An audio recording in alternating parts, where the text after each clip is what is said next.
Episode 18 مصحف۔ سارے میں فجر اتری تھی جب وہ ویل چیئر کو خود گھسیٹتی کھینچتی لان میں آئی۔ شبنم کے قطرے گھاس پہ بکھرے تھے، دور کہیں پرندوں کی حمد کی آواز سنائی دے رہی تھی، مختلف بولیاں، مگر ایک ہی بات انسانوں کی سمجھ میں نہ آئے وہ اور بات ہے۔ تبھی وہ آہستہ آہستہ ویل چیئر چلاتی دیوار کے ساتھ آگے بڑھنے لگی۔ دیوار کے اس پار مسجد کی عمارت تھی۔ صبح کے وقت مسجد کے صحن میں بچوں کی ناظرہ کلاس ہوتی تھی۔ وہاں بچے بلند آواز میں قرآن پڑھا کرتے تھے۔ ان کی تجوید کی ہلکی آواز ان کے لان میں بھی سنائی دیتی تھی۔ وہ آواز آج بھی آ رہی تھی۔ وہ وہیں دیوار کے ساتھ ویل چیئر روکے کان لگا کر سننے لگی۔ وہ سب مل کر بلند آواز سے پڑھ رہے تھے، اور داخل ہو جاؤ دروازے سے سجدہ کرتے ہوئے اور کہو حتتن، ہم تمہارے گناہ بخش دیں گے اور عنقریب ہم احسان کرنے والوں کو زیادہ دیں گے۔ آج اس نے بہت عرصے بعد وہ آیت سنی تھی۔ بے اختیار وہ گود میں رکھے قرآن کے صفحے پلٹنے لگی۔ وہ بنی اسرائیل کے ہیکل میں داخل ہونے کا قصہ تھا، سورہ البقرہ۔ جب انہوں نے حتتن کے بجائے حنتن کہا تو محمل کو کبھی یہ قصہ سمجھ میں نہیں آیا تھا۔ اب بھی وہ الجھ سی گئی اور صفحہ نکالا۔ اس میں اس نے کوئی خاص نوٹس نہیں لکھے تھے، شاید پرانے رجسٹر میں ہوں جو الگ سے تھے۔ اس نے اپنی ویل چیئر کا رخ موڑا اور اندر لے گئی۔ اسٹڈی میں ایک جگہ اس نے اپنے پرانے نوٹس رکھے تھے۔ وہ انہی کو ڈھونڈنے اسٹڈی میں آئی۔ دروازہ ادھ کھلا تھا۔ وہ اندر آ گئی۔ ہمایوں اس کی طرف پشت کیے ریک میں سے کوئی کتاب نکال رہا تھا۔ آہٹ پہ پلٹا، ایک نظر اسے دیکھا اور پھر واپس کام میں لگ گیا۔ اجنبیت، سرد مہری، بے حسی، مگر زیادہ دل جلائے بغیر وہ کمرے کے مطلوبہ حصے کی طرف بڑھ گئی۔ اس نے نوٹس وہیں رکھے تھے۔ گرد کی ایک تہہ ان پہ جمی تھی، جیسے ان گزرے برسوں میں بس واجبی سی صفائی کی جاتی رہی ہو۔ ظاہر ہے فرشتے کیا کیا دیکھے، اسے کسی دن اسٹڈی کی صفائی کروانا چاہیے۔ وہ سوچتی ہوئی مطلوبہ رجسٹر ڈھونڈنے لگی۔ بغیر کسی دقت کے اسے وہ رجسٹر سامنے ہی مل گیا۔ اس پہ ہلکی سی گرد کی تہہ جمی تھی۔ محمل نے وہ ترچھا کر کے چہرے کے سامنے کیا اور پھونک ماری۔ گرد اڑ کر دور بکھر گئی۔ میں تمہیں چھوڑنا چاہتا ہوں، ہمایوں بغیر کسی تمہید کے کھڑے کھڑے کتاب کے صفحے الٹ پلٹ کرتے ہوئے بولا تھا۔ لمحے بھر کو محمل کو لگا وہ دھول مٹی رجسٹر سے اڑ کر ہر طرف چھانے لگی ہے۔ اس نے بمشکل رخ موڑ کر اسے دیکھا۔ وہ بے نیاز سا کتاب کے ورق پلٹ رہا تھا۔ میرا مطلب مکمل علیحدگی سے ہے۔ میں اب یہ رشتہ مزید نہیں نبھانا چاہتا، سو مجھے اپنے پیروں کی زنجیر کھولنے دو۔ سنی ہم دونوں کا بیٹا ہے اور 7 سال کا ہو چکا ہے۔ اس کی کسٹڈی اسے خود ڈیسائیڈ کرنے دینا۔ دھول شاید اس کی آنکھوں میں بھی پڑ گئی تھی۔ وہ سرخ پڑنے لگی تھی۔ وہ لب کچلتی اس کی بات سن رہی تھی۔ اگر سنی تمہارے ساتھ رہنا چاہے تو میں اسے مجبور نہیں کروں گا کہ وہ میرے ساتھ رہے، اور اگر وہ میرے ساتھ رہنا چاہے تو تم اسے مجبور مت کرنا۔ جو بھی فیصلہ کرو مجھے بتا دینا، لیکن میں فیصلہ کر چکا ہوں۔ اس نے کتاب ریک میں رکھی اور بنا اس کو دیکھے لمبے لمبے ڈگ بھرتا باہر نکل گیا۔ وہ شدید صدمے کے زیر اثر پتھر بنی بیٹھی رہ گئی۔ کیا ہمایوں اس طرح اسے اپنی زندگی سے دور کر سکتا ہے؟ اگر کرتا ہے تو کرنے دو، میں مر نہیں جاؤں گی اس کے بغیر۔ ایک دم اس نے سر جھٹکا۔ آنکھ آنسو بہاتی ہے اور دل غمگین ہے، مگر ہم زبان سے وہی کہیں گے جس پہ ہمارا رب راضی ہو۔ بے اختیار ہی وہ مدھم سی آواز اس کی سماعت سے ٹکرائی تھی۔ اس کے دل کو جیسے قرار سا آ گیا۔ اس نے رجسٹر کھولا۔ نوٹس میں اس واقعے کے متعلق بس اتنا لکھا ہوا تھا کہ ہیکل میں داخلے سے قبل جب بنی اسرائیل کو کہا گیا کہ سواریوں پہ جھکتے ہوئے عاجزی سے حتتن یعنی بخشش کہتے ہوئے داخل ہو، تو وہ تمسخر اڑاتے ہوئے زبانیں مروڑ کے حنتن حنتن کہتے ہوئے دروازے سے داخل ہوئے۔ حنتن کا مطلب ہوتا ہے گندھ۔ اس سے آگے صفحہ ختم تھا۔ اس نے ذہن سے تمام سوچوں کو جھٹک کر ان الفاظ پہ غور کیا اور پھر نئے سرے سے الجھ گئی۔ وہ واقعہ اسے بہت عجیب سا لگ رہا تھا۔ بنی اسرائیل جیسی جینیس اور عقلمند قوم نے ایسا کیوں کیا؟ انہوں نے گند کس چیز کو کہا؟ جب ان کو سیدھے طریقے سے بتایا گیا تھا کہ وہ بخشش مانگے تو انہوں نے گند گند کیوں کہا؟ ایک طرف وہ اتنے ذہین تھے کہ حتتن سے ملتا جلتا لفظ ڈھونڈ لائے، اور دوسری طرف اس لفظ کو کہنے کا مطلب ہی نہیں بنتا تھا۔ آخر کیوں انہوں نے صحیح لفظ نہ بولا؟ ہنتتن کیوں کہا؟ وہ سمجھ نہ پائی اور پھر قرآن بند کر کے رکھ دیا۔ دل اتنا خالی تھا کہ تفسیر کھول کر تفصیل پڑھنے کو بھی نہیں چاہا۔ کانوں میں ابھی تک ہمایوں کے الفاظ گونج رہے تھے۔ ایک آنسو اس کی آنکھ سے نکلا اور رخسار پہ پھسلتا چلا گیا۔ تو جس حال میں بھی رکھے میرے مالک، میں تجھ سے راضی۔ اور نہایت بے دردی سے اس نے ہتھیلی کی پشت سے آنسو رگڑ ڈالا تھا۔ تیمور تو اس کے چھوٹے چھوٹے لقمے لے رہا تھا۔ ڈائننگ ٹیبل پہ اس کے علاوہ کوئی نہ تھا۔ وہ اپنی ویل چیئر گھسیٹتی ڈائننگ ہال میں داخل ہوئی تو وہ آہٹ پہ چونکا۔ لقمہ توڑتے چھوٹے چھوٹے ہاتھ رکے اور سر اٹھایا۔ محمل کو آتے دیکھ کر اس کے ماتھے پہ بل پڑ گیا۔ اس نے توست کا بچا ٹکڑا زور سے پلیٹ میں واپس پھینکا اور کرسی پیچھے کو دھکیلی۔ بیٹھو تیمور، مجھے تم سے بات کرنا ہے۔ میں آپ سے بات نہیں کرنا چاہتا۔ وہ کرسی دھکیل کر اٹھ کھڑا ہوا تھا۔ مجھے کرنا ہے، اور یہ تمہارے ڈیڈ کا میسج ہے، میرا نہیں۔ واٹ؟ وہ لمحے بھر کو رکا۔ ماتھے پہ بل اور بھویں تنی ہوئی۔ شاید میں اس گھر سے چلی جاؤں، شاید اب ہم ساتھ نہ رہیں، میں اور تمہارے daddy. I don't care. Taimur, تم کس کے ساتھ رہنا چاہو گے، میرے ساتھ یا ڈیڈی کے ساتھ؟ وہ جانتی تھی کہ تیمور کا جواب کم از کم اس کے حق میں نہیں ہوگا، پھر بھی پوچھ لیا۔ کسی کے بھی ساتھ نہیں، اس نے بیزاری سے شانے اچکائے تھے۔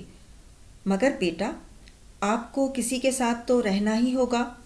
میں آپ کا نوکر ہوں جو کسی کے ساتھ رہوں؟ Just leave me alone.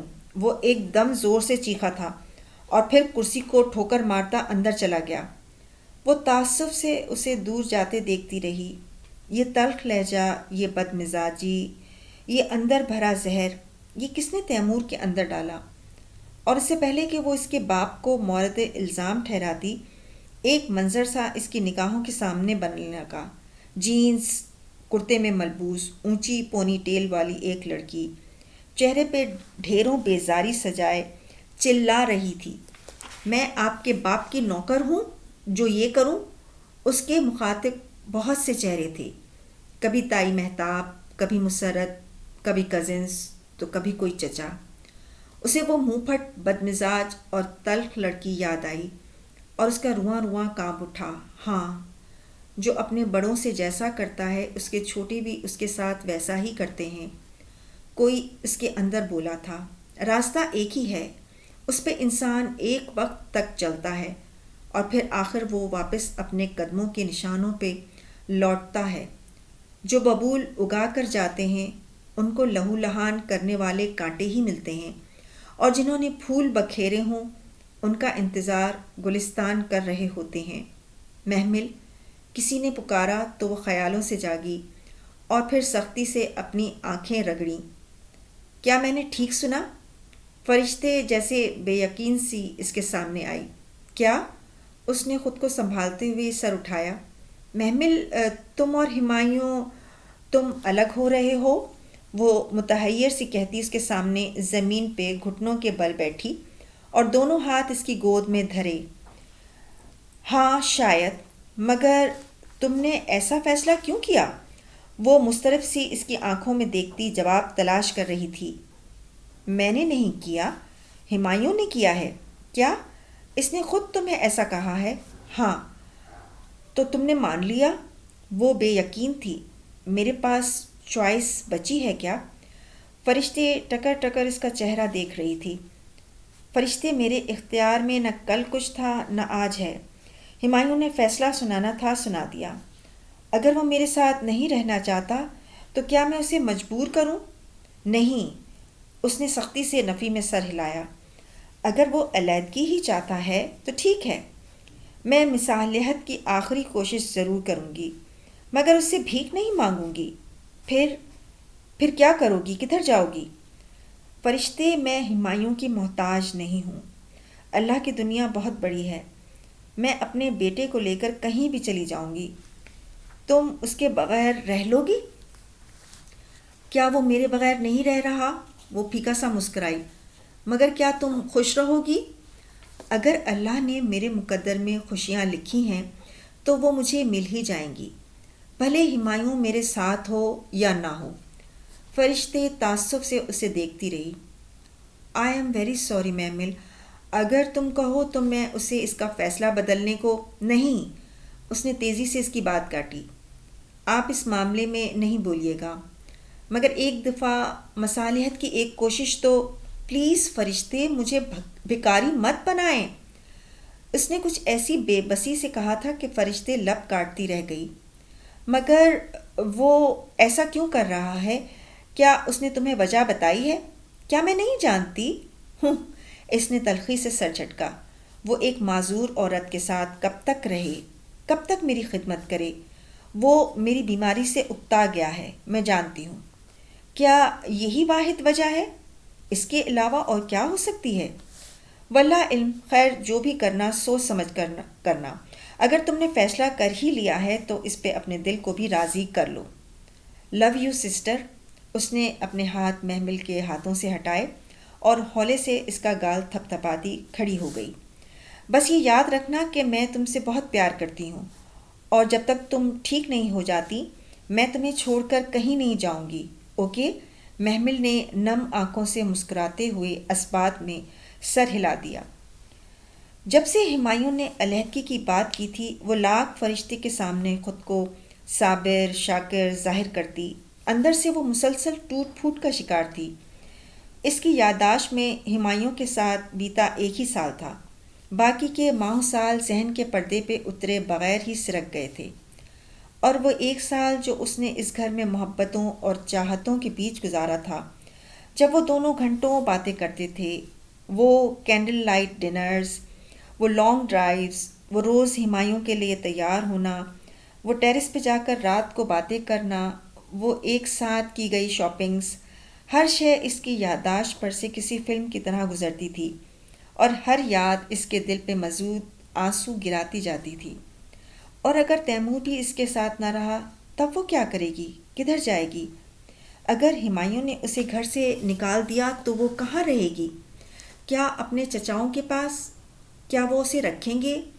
یا فرشتے کے ساتھ؟ مگر فرشتے تو خود تنہا تھی، ہمایوں کے گھر میں مہمان تھی، پھر وہ کیا کرے گی؟ یوں لگتا تھا کہ چلچلاتی دھوپ میں اسے لا کھڑا کیا گیا تھا، نہ چھت نہ سائبان، مستقبل کا خوف کسی بھیانک آسیب کی طرح اس کے دل سے چمٹ گیا تھا۔ بار بار یہ سوال ذہن میں اٹھتے اور وہ بمشکل ان کو جھٹلا پاتی، اور پھر آخر کب تک وہ ان کو یوں جھٹکے گی؟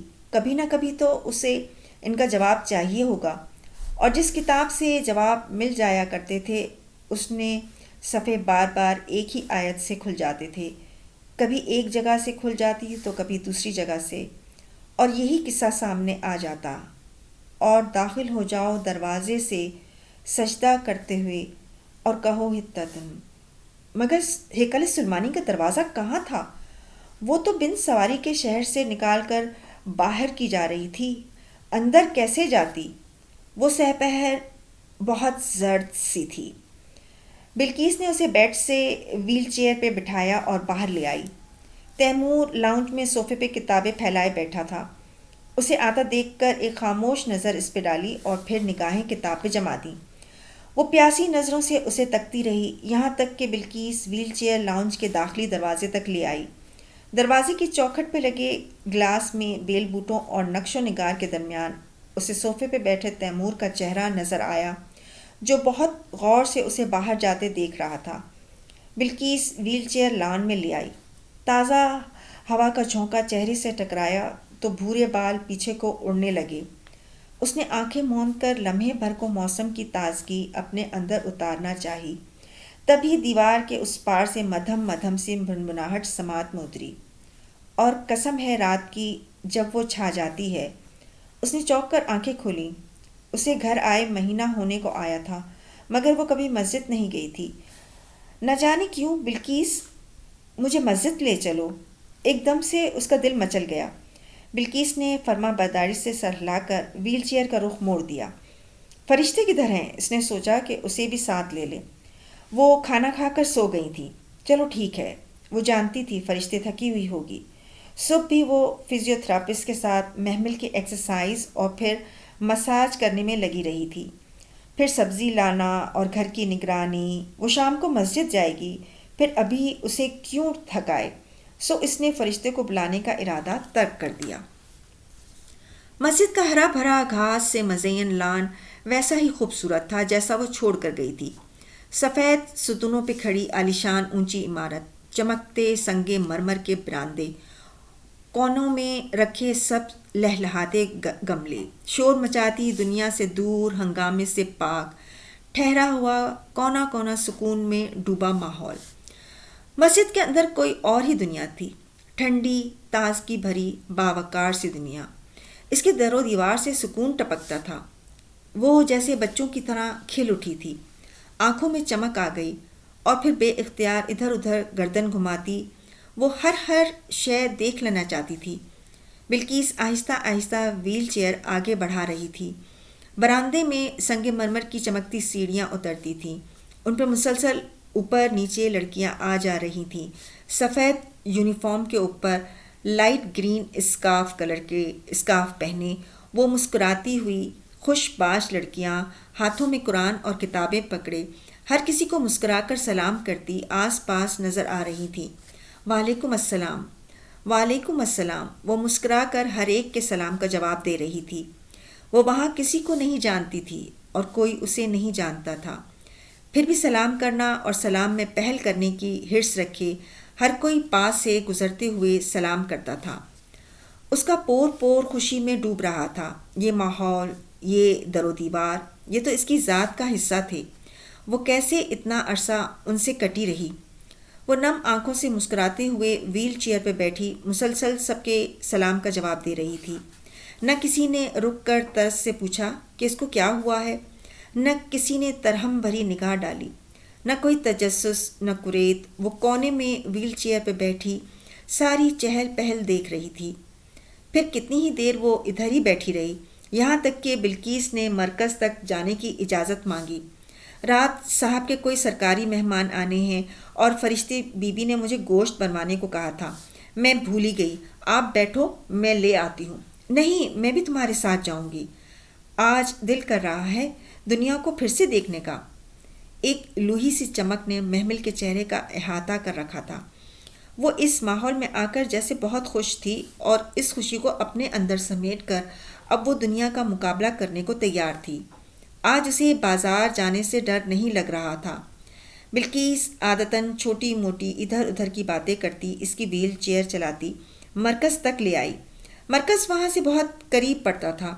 وہ گوشت بنوانے دکان میں چلی گئی، جبکہ محمل باہر بیٹھی رہی۔ گاڑیاں بہت تیزی سے گزر رہی تھیں، لوگ بہت اونچا بول رہے تھے، موٹر سائیکلیں بہت شور مچا رہی تھیں، روشنیاں بہت تیز تھیں۔ ذرا سی دیر میں سارا سکون ہوا ہو گیا۔ اس کا دل گھبرانے لگا۔ جلدی کرو بلکیس۔ وہ لفافہ تھامے دکان سے باہر آئی تو محمل سخت اکتا چکی تھی۔ بس یہ سامنے والے پلازا میں ہوٹل ہے، تیمور بابا کے لیے پیزا لے لوں ورنہ بابا کھانا نہیں کھائے گا، بس بی بی 5 منٹ۔ وہ تیز تیز ویل چیئر دھکیلتی کہہ رہی تھی۔ محمل نے بیزاری اور بے چینی سے سڑک کو دیکھا۔ وہ فراٹے بھرتی گاڑیاں اسے بہت بری لگ رہی تھیں، ایسے ہی کسی گاڑی نے کبھی اسے ٹکر ماری تھی۔ بلکیس ایک فاسٹ فوڈ ریسٹورانٹ کے سامنے اسے کھڑا کر کے اندر چلی گئی اور وہ اس ریسٹورانٹ کی گلاس والز کو تکتے اس گاڑی کو یاد کرنے لگی جس نے اسے ٹکر ماری تھی۔ نہ جانے وہ کون تھا یا تھی، پکڑا بھی گیا یا نہیں، کیا ہمایوں نے اس پہ مقدمہ کیا ہوگا، اسے جیل بھیجا ہوگا، مگر یوں مقدمہ کرنے سے اس کا نقصان پورا تو نہیں ہو سکتا تھا۔ خیر جانے دو، میں نے معاف کیا سب کو۔ اس نے سر جھٹکا اور پھر بے چین و منتظر نگاہوں سے ریسٹورنٹ کی گلاس والو کو دیکھا۔ بلکیس جانے کہاں گم ہو گئی تھی۔ وہ یوں ہی بیزاری سے نگاہ ادھر ادھر گھماتی رہی اور واقعتاً بری طرح ٹھٹکی۔ ریسٹورنٹ کی گلاس وال کے اس طرف کا منظر صاف واضح تھا۔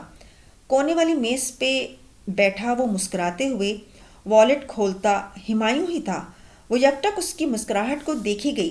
کیا اسے مسکرانا یاد تھا؟ کیا اسے مسکرانا آتا تھا؟ اور تب اس کی نظر ہمایوں کے مقابل بیٹھی لڑکی پہ پھسلی۔ شولڈر کٹ بال، سلیو لیس شرٹ، دوپٹہ ندارت، کمان کی طرح پتلی آئی بروز۔ وہ مسکراتے ہوئے کچھ کہہ رہی تھی اور ہمایوں سر جھٹک کر مسلسل مسکرائے جا رہا تھا۔ اس لڑکی کو وہ اچھی طرح پہچانتی تھی۔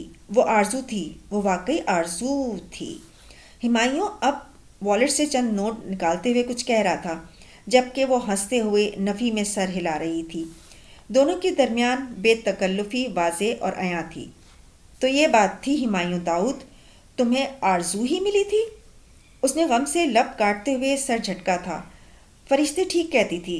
یقیناً وجہ کوئی اور تھی۔ اس کی معذوری کا تو بہانہ تھا۔ اصل وجہ تو وہ پتلی کمان سی ابرو والی شاطر لڑکی تھی جو اس کے شوہر کے ساتھ سر عام لنچ کر رہی تھی۔ اس نے کہا تھا وہ ہمایوں کو اس سے چھین لے گی۔ اس نے ٹھیک ہی کہا تھا، محمل نے قلب سے سوچا۔ مغرب کی صدائیں بلند ہو رہی تھیں جب بلکیس اس کی ویل چیئر دھکیلتی گھر کے گیٹ میں داخل ہوئی۔ اس کے سامنے ایک ہی منظر تھا، کونے کی ٹیبل پر بیٹھے ہنستے مسکراتے دو نفوس، ایک جانا پہچانا سا فرد اور ایک جانی پہچانی سی عورت۔ وہ اجڑی اجڑی سی صورت لیے گمسم سی ویل چیئر پہ بیٹھی تھی۔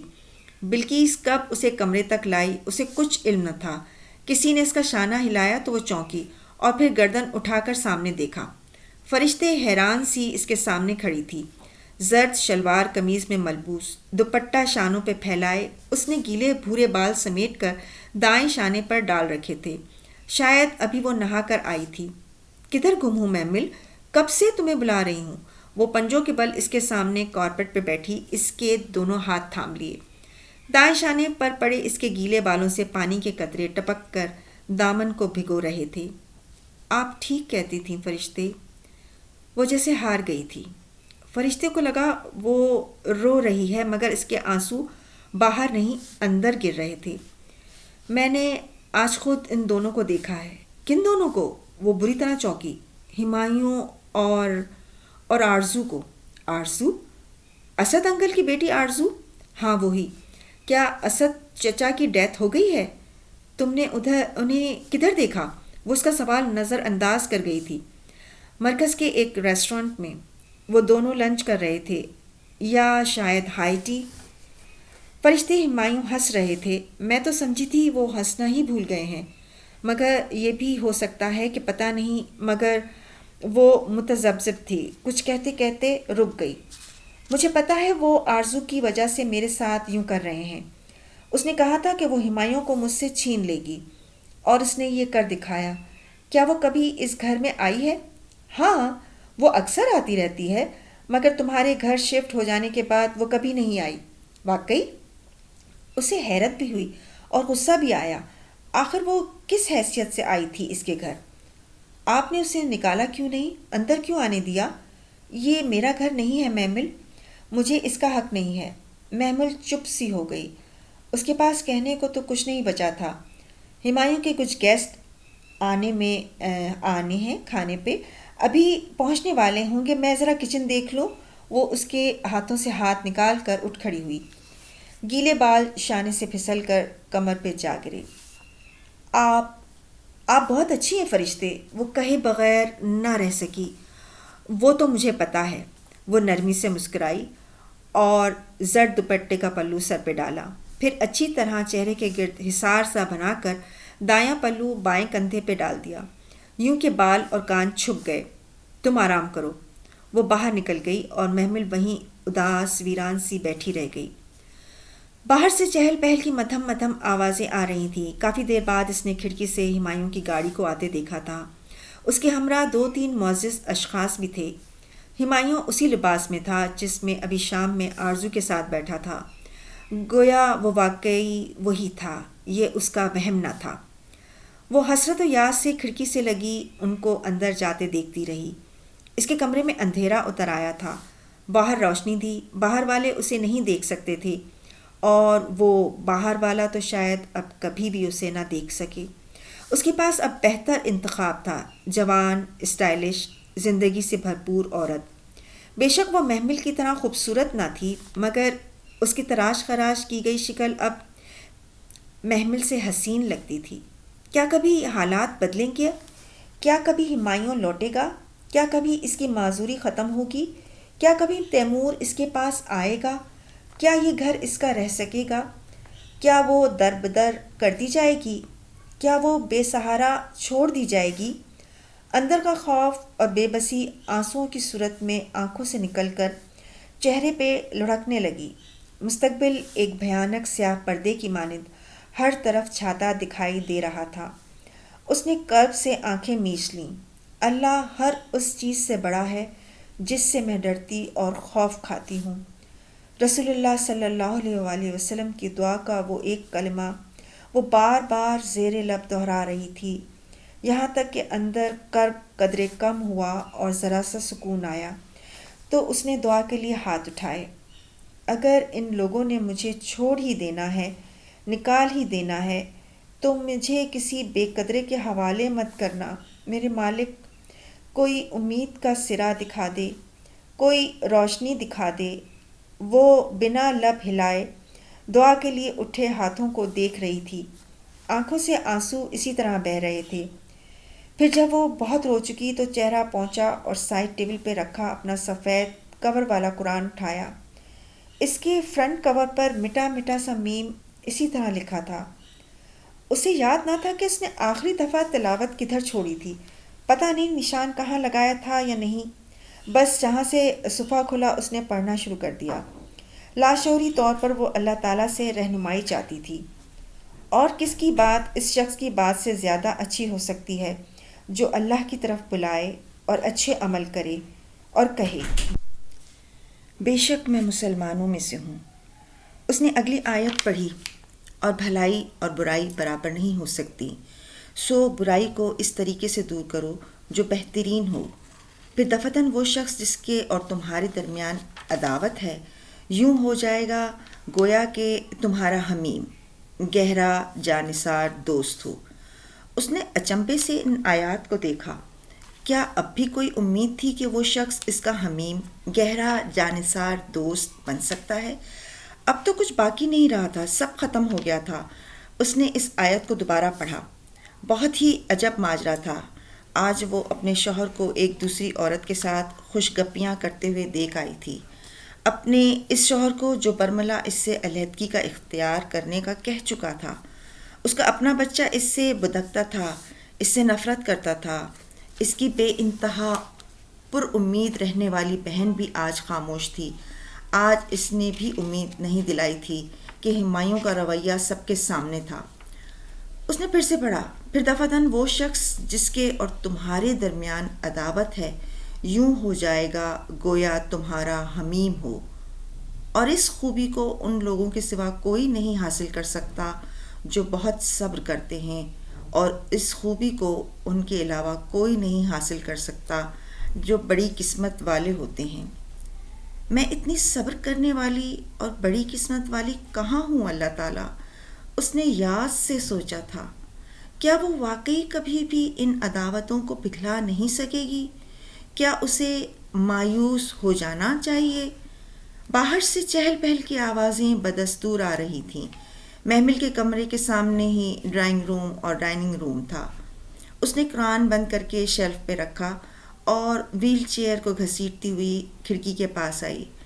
کداور کھڑکی کے شفاف شیشوں کے اس پار ڈوبتی شام کا منظر نمایاں تھا۔ دور اوپر کہیں آدھا چاند بادلوں سے جھانک رہا تھا، یہاں تک کہ شام ڈوب گئی اور چاندنی سے کھڑکی کے شیشے روشن ہو گئے۔ وہ اسی طرح اندھیرے میں ڈوبے کمرے میں بیٹھی گردن اٹھائے چاند کو دیکھ رہی تھی۔ ادفع باللتی ہی احسن، دور کرو اسے اس طریقے سے جو بہترین ہو، جو بہترین ہو، جو بہترین ہو۔ ایک آواز بار بار اس کی سماعت میں گونج رہی تھی۔ وہ چپ چاپ چاند کو دیکھتی کچھ سوچے گئی۔ اس نے دیوار پہ آویزاں گھڑی پہ نگاہ دوڑائی۔ 1 بجے میں ابھی چند منٹ تھے اور ہمایوں 1:30 بجے تک گھر آ جاتا تھا۔ وہ ویل چیئر گھسیٹتی سنگھار میز کے سامنے لے آئی اور قدآور آئینے میں اپنا عکس دیکھا۔ ویل چیئر پر بیٹھی ایک کمزور سی لڑکی جس کے گھٹنوں پہ چادر پڑی تھی اور گیلے بال شانوں پہ بکھرے تھے۔ چہرے کی سفید رنگت میں زردی کھنڈی تھی اور بھوری آنکھوں تلے ہلکے تھے۔ اس نے ہیئر برش اٹھایا اور آہستہ آہستہ بالوں میں اوپر سے نیچے کنگھے کرنے لگی۔ گیلے بالوں سے موتیوں کی طرح ٹپکتے قطرے اس کی سرخ قمیض کو بھگو رہے تھے۔ خوبصورت جوڑا فرشتے نے اس کے لیے بنوایا تھا اور آج بہت شوق سے اس نے پہنا تھا۔ بال سلجھ گئے تو اس نے چہرے پہ ہلکا سا فاؤنڈیشن لگایا، پھر گلابی سا بلش آن بکھیرا، آنکھوں میں گہرا کاجل اور اوپر لائٹ پنک سا آئی شیڈو، پھر پنک اور ریڈ لپسٹک ملا کر لبوں پہ لگائی، یوں کہ اوور بھی نہ لگے اور بہت پھیکی بھی نہیں۔ بال ذرا ذرا سوکھنے لگے تھے۔ اس نے ان کو برش سے سمیٹا، پھر دونوں ہاتھوں میں پکڑے اونچا کیا اور پونی میں باندھا، یوں کہ اونچی پونی ٹیل اس کی گردن پہ جھولنے لگی۔ محمل کی یادگار پونی ٹیل۔ وہ اسے دیکھ کر اداسی سے مسکرا دی، پھر ڈریسنگ ٹیبل پہ رکھا جیولری باکس کھولا اور لٹکتے سرخ یاقوت کا سونے کا سیٹ نکالا، کانوں میں آویزے پہنے اور گردن میں نازک سا نیکلس۔ اب اپنا عکس دیکھا تو خوشگوار سی حیرت ہوئی۔ وہ واقعی بہت اچھی لگ رہی تھی، تر و تازہ اور خوبصورت۔ جیولری باکس کے ساتھ ہی اس کی کانچ کی سرخ چوڑیاں رکھی تھیں۔ وہ ایک ایک چوڑی اٹھا کر کلائی میں ڈالتی گئی، یہاں تک کہ دونوں کلائیاں بھر گئیں، اور جب اس نے سرخ بڑے سے یاقوت کی انگوٹھی اٹھائی تو اسے پہنتے ہوئے چوڑیاں بار بار کھنک اٹھتیں۔ 1:30 بجنے والا تھا۔ اس نے ایک نظر گھڑی کو دیکھا اور پھر پرفیوم اسپرے کر کے خود کو باہر نکال لائی۔ ہمایوں ابھی تک نہیں آیا تھا۔ وہ بے چین سی لاؤنج میں بیٹھی تھی، کبھی آویزے درست کرتی، کبھی چوڑیاں ٹھیک کرتی اور بار بار دروازے کو دیکھتی۔ 2 بجنے والے تھے جب اس نے گاڑی کی آواز سنی۔ ایک دم اس کا دل زور سے دھڑکنے لگا۔ یہی طریقہ اسے بہترین لگا تھا، سو اس نے اسی کو اپنایا تھا۔ قدموں کی چاپ قریب ہوتی سنائی دی۔ وہ خامخواہ گود میں دھرے ہاتھوں کو دیکھنے لگی۔ وہ نروس ہو رہی تھی اور وہ یہ جانتی تھی۔ دروازہ کھلا اور اسے ہمایوں کے بھاری بوٹوں کی چاپ سنائی دی، مگر نہیں، ساتھ میں نازک ہیل کی ٹک ٹک بھی تھی۔ اس نے حیرت سے سر اٹھایا اور اگلے ہی پل زور کا جھٹکا لگا۔ ہمایوں اور آرزو آگے پیچھے اندر داخل ہو رہے تھے۔ وہ یونیفارم میں ملبوس تھا، ہاتھ میں ایک خاکی لفافہ تھا اور وہ آرزو سے بغیر کچھ سنے چلا آ رہا تھا۔ وہ اس کے ہم قد مسرور سی چل رہی تھی۔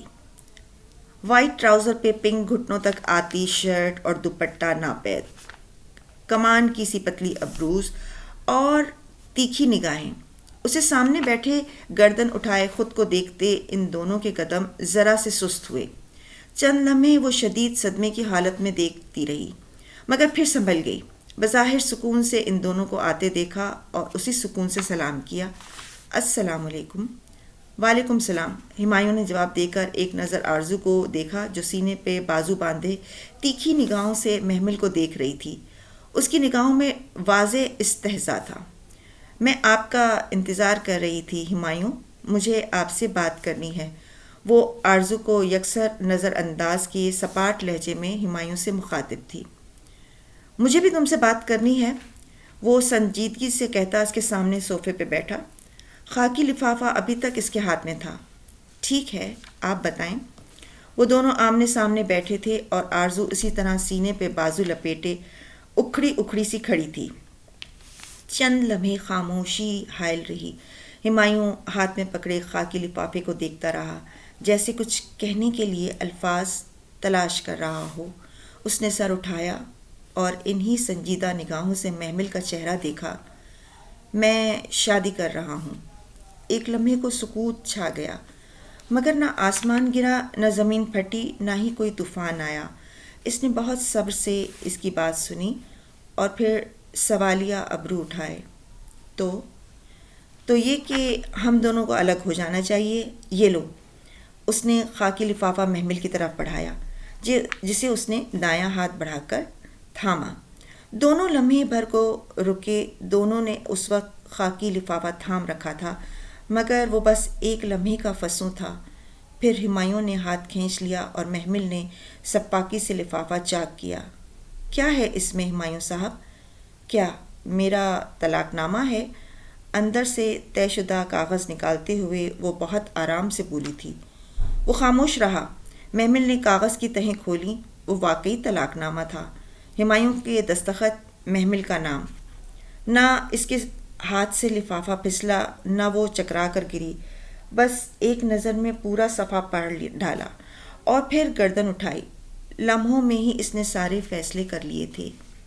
اس پہلی طلاق کا شکریہ ہمایوں داؤد. جس عالم نے آپ کو یہ بتایا ہے کہ 3 طلاقیں اکٹھی دینا ایک کبھی عمل ہے، سو طلاق ایک ہی دینا بہتر ہے.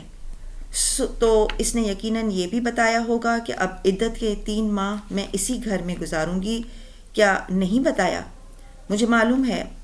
تم 3 ماہ ادھر رہ سکتی ہو، اس کے بعد میں شادی کر لوں گا. وہ کھڑا ہو گیا. محمل نے گردن اٹھا کر اسے دیکھا، جس کے بے وفا چہرے پہ کوئی پچھتاوا، کوئی ملال نہ تھا. پوچھ سکتی ہوں آپ دوسری شادی کس سے کر رہے ہیں؟ ہمایوں نے ایک نظر سامنے آرزو کو دیکھا اور پھر شانے جھٹکے. یہ بتانا ضروری نہیں ہے، میں ذرا چینج کر کے آتا ہوں. آخری فقرہ آرزو سے کہہ کر وہ تیزی سے اوپر سیڑھیاں چڑھتا گیا. وہ چند لمحے اسے اوپر جاتے دیکھتی رہی. زندگی میں پہلی بار اسے ہمایوں داؤد سے نفرت محسوس ہوئی تھی، شدید نفرت. آپ تو اپاہج ہو کر بھی خوب بنی سنوری رہتی ہیں. آرزو کی طنزیہ آواز پہ اس نے چہرہ اس کی جانب موڑا. اگر شکل اچھی ہو تو معذوری میں بھی اچھی ہی لگتی ہے آرزو بی بی، ورنہ لوگ تو گھنٹوں کی تراش خراش کے بعد بھی خوبصورت نہیں لگتے. رسی جل گئی، بل نہیں گئے. وہ اس کے سامنے والے صوفے پہ بیٹھ گئی، دائیں ٹانگ پر بائیں پر چڑھائی اور بڑے استحقاق سے سائڈ ٹیبل پہ رکھا ہمایوں کا موبائل اٹھایا جو اس نے بیٹھتے ہوئے ادھر رکھا تھا. وہ خاموش رہی. میں نے تم سے کہا تھا نا محمل، مجھے اس سے پیار ہو گیا ہے. لو ایٹ فرسٹ سائٹ. میں اسے حاصل کر ہی لوں گی. اور میں نے بھی تب کہا تھا آرزو کہ تم خدا نہیں ہو جو ہر چیز تمہاری مرضی سے ہو. آج وہ تمہارے لیے مجھے چھوڑ رہا ہے، کل کو کسی اور کے لیے تمہیں بھی چھوڑ دے گا. تب میں تمہاری آہیں سننے ضرور آؤں گی. آرزو بے اختیار محظوظ سی ہنس پڑی. جیلس ہو رہی ہو، ہے نا؟ اس کا انداز محمل کے اندر آگ لگا گیا، مگر اس نے وہ آگ چہرے پہ نہ آنے دی. وہ بہت کمال ضبط کا وقت تھا. تمہارے پاس ایسا کچھ بھی نہیں ہے جس سے میں جیلس ہوں. رہا ہمایوں تو شوق سے اسے لے لو. مجھے کھنکتی مٹی کے اس پتلے کا کیا کرنا ہے جس میں وفا ہی نہ ہو. تمہاری اکڑ ابھی تک نہیں گئی محمل، اور میرے یہ اکڑ جانے کی بھی نہیں. تمہیں کیا لگتا ہے محمل ہمایوں کے بغیر مر جائے گی؟ اس نے تلخی سے سر جھٹکا. میں 7 سال کوما میں پڑی رہی، تب میرے پاس ہمایوں نہیں تھا. میں تب بھی نہیں مری، تو اب اس کے بغیر کیوں مروں گی؟ خیر، اگر تم نے بیٹھنا ہے تو بیٹھو. کھانے پینے آئی ہو تو سامنے کچن ہے. ویسے بھی دوسروں کے مال کھانے کی تمہاری خاندانی عادت ہے، اور ہمایوں کی خیرات کرنے کی. جو کھانا ہو کھا لینا. Take care. اس نے دانستہ السلام علیکم کہنے سے احتراز برتا. کم از کم اس وقت وہ آرزو پہ سلامتی نہیں بھیج سکتی تھی، اور ویل چیئر کا رخ اپنے کمرے کی طرف موڑ دیا. طے شدہ کاغذ اد کھلا اس کی گود میں دھرا تھا. اسے آرزو کے بڑبڑانے اٹھنے اور سیڑھیاں چڑھنے کی آواز سنائی دی تھی. اس نے مڑ کر نہیں دیکھا. وہ اب کچھ دیکھنا نہیں چاہتی تھی. اس کا گھر تاش کے پتوں کی طرح بگھڑ چکا تھا. اب کچھ باقی نہیں رہا تھا. کمرے میں آ کر اس نے دروازہ بند کر دیا. لاک نہیں لگایا. اب کس کو ادھر آنا تھا بھلا؟ سب کچھ بکھر گیا تھا. وہ ویل چیئر کے پہیوں کو دونوں ہاتھوں سے گھسیٹتی سنگھار میز کے سامنے آئی. کمرے کی بتی بجھی تھی. کھڑکی کے آگے پردہ گرا تھا. کہیں درزوں سے زرد سی روشنی جھانک رہی تھی. اس نے کمرے میں نیم اندھیرا سا تھا. وہ اس نیم تاریک ماحول میں اپنا عکس آئینے میں دیکھے گئی. ہر شے اجڑ گئی تھی. سب ختم ہو گیا تھا. راکھ کا ڈھیر لگا تھا. اور اس میں کوئی چنگاری نہیں بچی تھی۔ اپنے عکس کو دیکھتے اس کا دل چاہا وہ کانوں سے آویزیں نوچ پھینکے، نازک سا ہار اتار کر دیوار پہ مارے، چوڑیاں توڑ ڈالے، زور زور سے چیخے، دھاڑے مار مار کر روئے۔ اس نے ہاتھ آویزوں کی طرف بڑھایا ہی تھا کہ دفتن نیم تاریک کمرے میں ایک مدھم سی آواز ابھری، آنکھ آنسو بہاتی ہے اور دل غمگین ہے، مگر ہم زبان سے وہی کہیں گے جس پہ ہمارا رب راضی ہو۔ آویزے کو پکڑے اس کا ہاتھ بے دم سا نیچے گر گیا۔ رسول اللہ صلی اللہ علیہ وآلہ وسلم نے کہا تھا، صبر صدمے کی پہلی چوٹ پہ ہوتا ہے، اور انہوں نے یہ بھی کہا تھا کہ جو شخص گریبان چاک اور رخساروں پہ تماچے مارے اور جاہلیت کی طرح بین نوحہ کرے وہ ہم میں سے نہیں ہے۔ اس نے سر ویل چیئر کی پشت سے ٹکا دیا اور آنکھیں موند لیں، قطرہ قطرہ آنسو بند آنکھوں سے ٹپکنے لگے۔ وہ بے آواز روتی رہی، بلکتی رہی، اندھیرے کمرے میں بیٹھی ایک معذور کمزور لڑکی جو بے آواز روتے ہوئے بس ایک ہی لفظ بار بار دہرائے جا رہی تھی، اے کمزوروں کے رب، اے کمزوروں کے رب۔ دوپہر دم توڑ گئی، شام ڈوب گئی اور ہر سو رات چھانے لگی۔ جانے رات کا کون سا پہر تھا جب کسی نے دروازے پہ دستک دی اور پھر چچراہٹ کی آواز کے ساتھ وہ کھلتا چلا گیا۔ اس نے گردن موڑ کر نہیں دیکھا۔ اسے اب کوئی خوش فہمی نہیں تھی کہ ہمایوں کبھی اس کے پاس آئے گا۔ قدموں کی چاپ سنائی دی اور ایک ہیولا سا اس کے سامنے آ کھڑا ہوا۔ محمل، وہ فرشتے کی آواز تھی۔ وہ چپ چاپ آنکھیں چھت پہ جمائے بیٹھی رہی۔ محمل، کیا ہوا ہے؟ ایسے کیوں بیٹھی ہو؟ چند لمحے کی خاموشی کے بعد اس کی متفکر سی آواز ابھری، محمل تم ٹھیک ہو؟ اس نے دھیرے سے چہرہ اٹھایا اور گیلی آنکھوں سے اندھیرے میں کھڑی فرشتے کو دیکھا۔ اس نے سیاہ جوڑا پہن رکھا تھا، سیاہ دوپٹے کے حالے میں مقید اس کا چہرہ دمک رہا تھا۔ محمل، ہمایوں نے مجھے طلاق دے دی ہے، وہ دھیرے سے بولی تو آواز میں آنسوؤں کی نمی تھی۔ کتنے ہی پل ماحول پہ سکتہ سا چھائے رہا۔ کب؟ آج دوپہر میں عدت اس گھر میں پوری کروں گی، پھر اس کے بعد چلی جاؤں گی اور وہ شادی کر لے گا۔ اس نے رخ فرشتے سے موڑ لیا تاکہ وہ اس کا چہرہ نہ دیکھ سکے۔ آئی ایم ویری سوری محمل، وہ متاسف کھڑی تھی۔ تم عدت کے بعد کہاں جاؤ گی؟ اللہ کی دنیا بہت وسیع ہے، کہیں بھی چلی جاؤں گی۔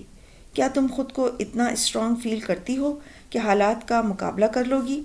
ہاں، میں کر لوں گی۔ آپ جائیں، مجھے اکیلا چھوڑ دیں پلیز۔ فرشتے نے سمجھ کر سر ہلایا اور آہستہ آہستہ قدم اٹھاتی دروازے کی طرف بڑھ گئی۔ دروازے کے بند ہونے کی آواز پہ اس نے چہرہ واپس موڑا۔ کمرہ پھر سے سنسان ہو گیا تھا، وہ جا چکی تھی۔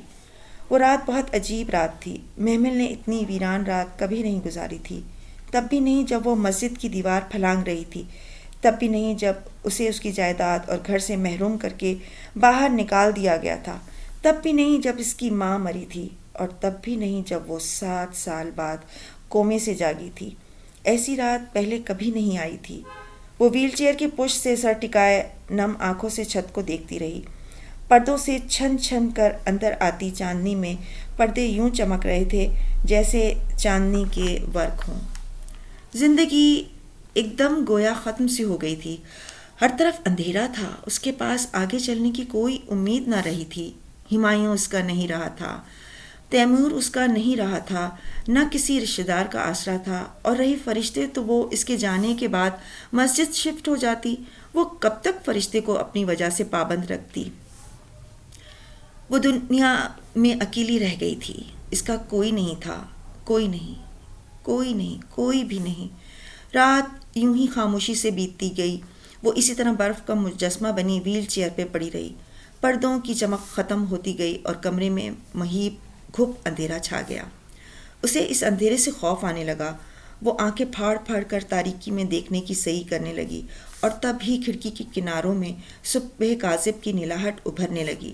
دور کہیں فجر کی اذانیں بلند ہو رہی تھیں۔ اس کے برف بنے وجود میں پہلی بار جنبش ہوئی۔ اس نے اپنے سن ہوتے ہوئے ہاتھ اٹھائے اور پہیوں کو آگے کی طرف گھسیٹا۔ شیلف پہ ایک طرف وضو کے پانی کا برتن رکھا تھا۔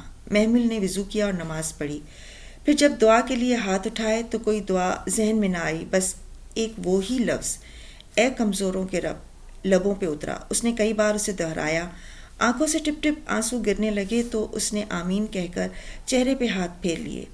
کمرے میں ہلکی ہلکی نیلاہٹ اترنے لگی تھی۔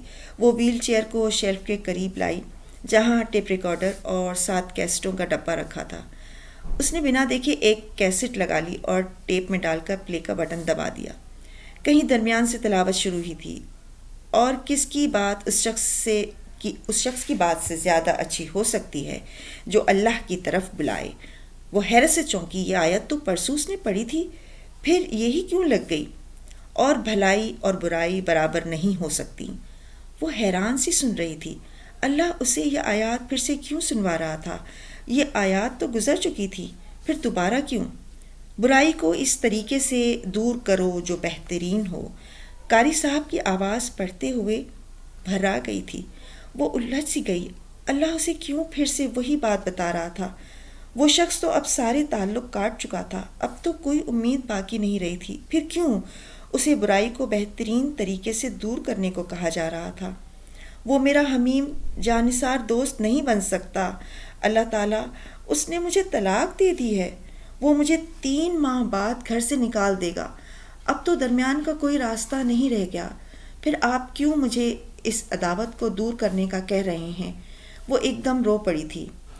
پردوں کی دوسری طرف سے روشنی جھانکنے لگی تھی۔ اس نے ہاتھ بڑھا کر پردے ہٹا دیے۔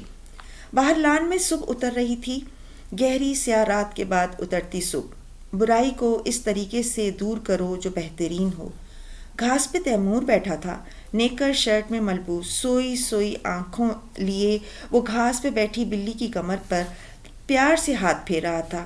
شاید اس کے ہاتھ میں کچھ تھا، وہ بلی کو کھلانے لایا تھا۔ پھر دفتن وہ شخص قاری صاحب کی آواز اور اس کی سوچیں آپس میں گڈمٹ ہو رہی تھی۔ تیمور اب بلی کے منہ میں روٹی کا ٹکڑا ڈالنے کی کوشش کر رہا تھا۔ وہ شخص جس کے اور تمہارے درمیان عداوت ہے؟ وہ الفاظ کمرے کی دیواروں سے ٹکرا رہے تھے۔ وہ بنا پلک جھپکے تیمور کو دیکھ رہی تھی۔ اس اترتی نیلی صبح میں اس پہ اچانک سے کچھ آشکار ہوا تھا۔ وہ شخص ہمایوں نہیں تھا، وہ شخص تیمور تھا، اس کا بیٹا، اس کا خون، اس کے جسم کا ٹکڑا۔ کیا وہ اس کا حمیم جانثار دوست بن سکتا تھا؟ کیا واقعی؟ کیا وہ ایسی قسمت والی ہے؟ کیا ایسا ممکن ہے؟ وہ ایک نئی آگہی کے احساس کے ساتھ حیرت میں گھری بیٹھی تھی۔ تیمور اب روٹی کے چھوٹے چھوٹے ٹکڑے کر کے سامنے گھاس پہ ڈال رہا تھا۔ بلی لپک کر آگے آ گئی اور گھاس پہ منہ مارنے لگی۔